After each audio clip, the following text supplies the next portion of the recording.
BNP ক্ষমতা গ্রহণের 1 মাস পার হওয়ার আগেই বিএনপি সরকার ইসলামী ব্যাংক দখল করা শুরু করেছে, জামাত মুক্ত করা শুরু করেছে, এস আলমকে ইন করাচ্ছে।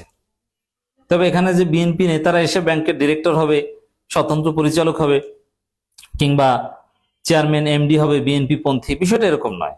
হাসিনাও কিন্তু এরকম করেনি, অতি সূক্ষ্মভাবে করেছে। দক্ষ চার্টার্ড অ্যাকাউন্ট সাবেক বিচারপতি বা বিচারক, যেমন এই শাহাবুদ্দিন চুপ্পুকে ঢুকিয়েছিল, এরকম বিশিষ্ট ব্যক্তিদেরকে তারা এখানে ডিরেক্টর বানাবে ইত্যাদি ইত্যাদি, এবং জামাতপন্থীদেরকে আউট করে দিবে। এবং এগুলো সবকিছুর পেছনে কলকাঠি নাড়ছে এস আলম। এস আলম এমনি এমনি সালাউদ্দিনের পিছনে ইনভেস্ট করে নাই, তাদের দীর্ঘমেয়াদী পরিকল্পনা নিয়ে ইনভেস্ট করেছে। এক কথায় যদি বলি, আমি আসছি ডিটেলস। ইসলামী ব্যাংক বিএনপি সরকার দখল করার উদ্যোগ নিয়েছে এবং কাজ শুরু করে দিয়েছে। ইসলামী ব্যাংকের পরিচালনা পর্ষদ খুব শীঘ্রই ভেঙে দিচ্ছে। অলরেডি বিভিন্ন যে খবরের কারণে আমরা আলোচনা করছি দর্শক, ইসলামী ব্যাংকের পরিচালনা পর্ষদ থেকে আব্দুল জলিলকে অপসারণ বলা হচ্ছে যে আব্দুল জলিল জামাতপন্থী ছিলেন। জামাতপন্থী এমনি ইউনূসের আমলে কিন্তু পুরোটা জামাতপন্থী হয়নি, স্বাভাবিক। দেখেন, মির্জা আব্বাসের ব্যাংকের পরিচালনা পর্ষদ কি জামাতপন্থী না বিএনপি পন্থী? সব তার পছন্দের লোক। তো একটা ব্যাংক যারা প্রতিষ্ঠা করবে, মালিকানা যারা, তাদের পছন্দের লোকজনই তো সেখানে পরিচালনা পর্ষদে থাকবে। It's very simple. কিন্তু না, বিএনপি সরকার এটা হতে দিবে না। বিএনপির নেতাদের মালিকানাধীন যে ব্যাংকগুলো আছে, আব্দুল আউয়াল মিন্টুর ব্যাংক হোক আর মির্জা আব্বাসের ব্যাংক হোক, ওগুলো তাদের পছন্দের লোকজন দিয়ে চলবে। আর জামাতপন্থীদের মাধ্যমে প্রতিষ্ঠিত ইসলামী ব্যাংক, এটা তাদের মালিকা, তাদের পন্থী কারো মাধ্যমে চলতে পারবে না। বিএনপি এটা করতে দিবে না। এটা বিএনপি নির্বাচনী প্রতিশ্রুতি ছিল। রুহুল কবির রিজভী থেকে শুরু করে বিএনপির অনেকে বলেছিলেন যে একটি দল ব্যাংক দখল করেছে, ইসলামী ব্যাংক দখল করেছে নাকি জামাত।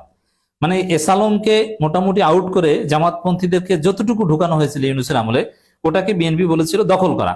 তো জামাত যেহেতু দখল করেছে, এখন বিএনপি ক্ষমতা এসেছে, তত বিএনপি দখল মুক্ত করবে, এটা স্বাভাবিক। তো দখল মুক্ত করা শুরু করেছে। তো এই জন্য এই আব্দুল জলিলকে অপসারণ করা হয়েছে এবং ভিতরে ভিতরে সব প্রজেক্ট রেডি। সেই এস আলমের মাধ্যমে অবৈধভাবে নিয়োগপ্রাপ্ত যারা ছিলেন ইসলামী ব্যাংকে, দেখেন এখানে একটা বিষয় আছে যে অবৈধভাবে নিয়োগপ্রাপ্ত হলেও নিয়োগ অবৈধভাবে পেলেও তাদেরকে বাদ দেওয়ার ক্ষেত্রে মানবিকতা দেখানো জরুরি। এটা কিন্তু আর একটা হিউম্যানিটেরিয়ান থিওরি। চাকরি একবার হয়ে গেলে তাকে আপনি খুব সহজে বাদ দিয়ে দিবেন, এটা হওয়া উচিত না। যাই হোক, এটা ভিন্ন বিষয়। জামাতেরও অনেকে এটা চায়নি। জামাতের একজন এমপি হয়েছেন পটিয়ার, তিনিও অনেককে প্রতিশ্রুতি দিয়েছিলেন যে চাকরি ফিরিয়ে দেওয়া হবে ইত্যাদি ইত্যাদি। তো বিএনপি এটা সিরিয়াসলি উদ্যোগ নিয়েছে।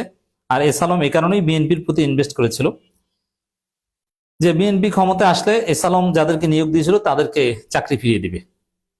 চাকরি ফিরিয়ে দেওয়ার জন্য যা করার দরকার সেটা করবে।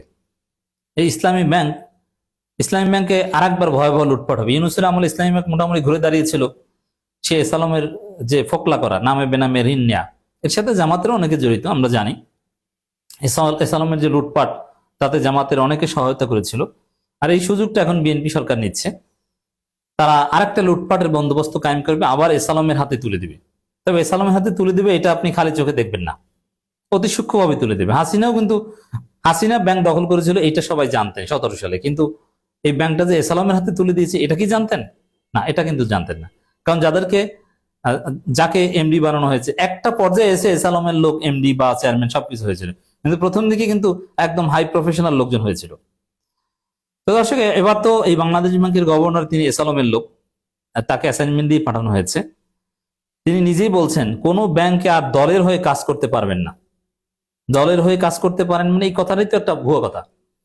ইসলামী ব্যাংকে জামাতের হয়ে কি কাজ করা হয়? কোনো কাজ করা হয় না। জামাতের নাম উচ্চারণ করা হয় না। জামাতকে কোনো টাকা দেওয়া হয় প্রফিট থেকে? না। ফলে দলের হয়ে কাজ করা মানে কি? কিচ্ছু না। জাস্ট দলের হয়ে কাজ করা, এর কোনো অর্থই নেই। রিয়ালিটি হচ্ছে জাস্ট জামাত করে, জামাতকে সমর্থন করে এরকম লোকজন ব্যাংকের সিংহভাগ শেয়ার থাকবে এবং শেয়ারের ভিত্তিতে তারা ডিরেক্টর হবে, এবং এমডি থেকে শুরু করে বা অন্যান্য যারা চেয়ারম্যান হবেন তারা জামাতপন্থী হবেন। কিন্তু জামাতের কোনো পলিটিক্যাল এজেন্ডা ওখানে সার্ভ করতে পারে না। এখন বিশ্ববিদ্যালয়ে ভিসি নিয়োগের ক্ষেত্রে বিএনপি বলতে পারে যে রাজনীতি করা কি তাদের অপরাধ? তাদের যোগ্যতা তো আছে। আর ইসলামী ব্যাংকের ক্ষেত্রে জামাতের কোনো পদেও নাই, জাস্ট জামাতপন্থী, এটাই অপরাধ, থাকতে পারবে না, সরিয়ে দেওয়া হবে। এই হচ্ছে বিএনপির নীতি। তো এক কথায় বললে ছলচাতুরি ধান্দাবাজি কি কি এটা তো আপনারা দেখতেই পাচ্ছেন। তো এর মাধ্যমে বিএনপি সুস্পষ্টভাবে ইসলামী ব্যাংক বিজামাতিকরণ করবে, তার মানে জামাত মুক্ত করবে এবং এস আলমকে ইন করাবে, এবং এটা এত সূক্ষ্মভাবে করবে আপনার জন্য প্রশ্ন তোলা কঠিন। যেমন এই আব্দুল জলিলকে সরিয়ে যাকে বসানো হচ্ছে, তিনি অত্যন্ত দক্ষ লোক, কিন্তু তিনি বিএনপি পন্থী, এস আলমের এজেন্ট, আর এটা তো আর গায়ে লেখা থাকে না। আর জামাতেরটা এমন, যেমন ঢাকা বিশ্ববিদ্যালয় বিসি কোনোদিন জামাত করে নাই, শিবির করে নাই, কিন্তু দাঁড়িয়ে আছে, তাকে জামাত বানিয়ে দিয়েছে। এটা হচ্ছে মিডিয়ার খেলা। তো জামাত ইসলামী ব্যাংক রক্ষা করতে পারবে না। ইসলামী ব্যাংক 17 সাল থেকে যেরকম ডিজিএফআই দখল করে নিয়েছিল, এখন হয়তো ওইভাবে হবে না, পদত্যাগ করতে বাধ্য করবে চেয়ারম্যান এমডিকে, এভাবে না, কিন্তু ধীরে ধীরে ধীরে ধীরে জামাতপন্থীদেরকে আস্তে আস্তে আস্তে আস্তে সরিয়ে সে এস আলমের লোকজনকে এখানে পুনর্বাসন করবে, এবং যাদের চাকরি চলে গিয়েছে এস আলমের নিয়োগপ্রাপ্ত, এদের চাকরি আবার ফিরে পাবে। এবং ইসলামী ব্যাংকের ভিতরে যে একটা সুন্দর পরিবেশ ছিল, যেটা নষ্ট হয়ে গিয়েছিল হাসিনা দখল করার পর, সেই নষ্ট পরিবেশ আবার বিরাজ করবে। এবং মাঝে মাঝে শুনবেন যে নামে বেনামের কোম্পানি 100 কোটি টাকা 150 কোটি টাকা লোন নিয়েছে, এবং হঠাৎ করে শুনবেন যে ইসলামী ব্যাংকের গ্রাহকরা টাকা পাচ্ছে না। একদম টাকা ধ্বংস হয়ে যাবে তা না, ওটা সরকার ভর্তুকি দিয়ে হলেও ব্যাংক রক্ষা করবে। আর এত বড় ব্যাংক একদম ধ্বংস হয় না, কিন্তু আপনি একসাথে 1 লাখের বেশি টাকা উঠাতে পারবেন না, নানান রেস্ট্রিকশন দিয়ে আপনাকে আটকে দেওয়া হবে, মানে একটা সংকটকালীন সময় আসবে, কারণ এই ব্যাংক স্বাভাবিকভাবে চলতে দেওয়া হচ্ছে না। জামাতের আমির বলেছিলেন যে ইসলামী ব্যাংক তার মায়ের কোলে ফিরে এসেছে, এখানে দখলের কিছু না, না এখন আবার মায়ের কোল থেকে নিয়ে যাবে, আর জামাত চেয়ে চেয়ে দেখবে। তো দর্শক, বাংলাদেশ ব্যাংকের গভর্নরের কথা স্পষ্ট, ডেইলি স্টার প্রথম এই বিষয়টা সামনে এনেছে। Bangladesh bank removes a director from Islami bank board, he was appointed to the bank's reinstituted board in August 2024। এর মানে হাসিনা পতনের পরপরই যারা নতুনভাবে ব্যাংকের হাল ধরেছিল তাদেরকে বাদ দিয়ে দেওয়া হচ্ছে। তার মানে কি, সে সালাম যুগে ফিরিয়ে আনা হচ্ছে। এবং এই ডিরেক্টরের ভূমিকা ছিল এই ব্যাংক পুনর্গঠনে। আর দেখেন, এখানে ডেইলি স্টার রিপোর্ট করেছে, কিন্তু ইসলামী ব্যাংকের যারা স্পোক্স পারসন বা দায়িত্বশীল আছেন তাদের কাছে সাংবাদিক প্রশ্ন করছে কারণ কি, এক্সাক্ট কারণ তারা না, কেউ নাম বলতে চাচ্ছে না, কেউ এ বিষয়ে কমেন্ট করতে চাচ্ছে না, জাস্ট বলছে হ্যাঁ সরানো হয়েছে, এটা সত্য। মানে একটা লুকোচুরি, হাইড অ্যান্ড সিক খেলা চলছে। এর মানে অন্যায়ভাবে জামাতপন্থীদের এই ব্যাংক বিজামাতিকরণ করা হচ্ছে, আবার এস আলমের হাতে তুলে দেওয়া হচ্ছে। যেটা হাসিনা করেছিল ক্ষমতায় আসার প্রায় 10 বছর পর, 11 বছর পর, আর সেই কাজ বিএনপি সরকার শুরু করেছে ক্ষমতায় আসার 1 মাস পূর্ণ হওয়ার আগের দিন।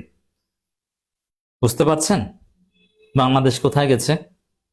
এক ভয়াবহ পরিস্থিতির মুখে বাংলাদেশ। এই ব্যাংক, আর্থিক প্রতিষ্ঠান সব ধ্বংস করে দিবে বিএনপি।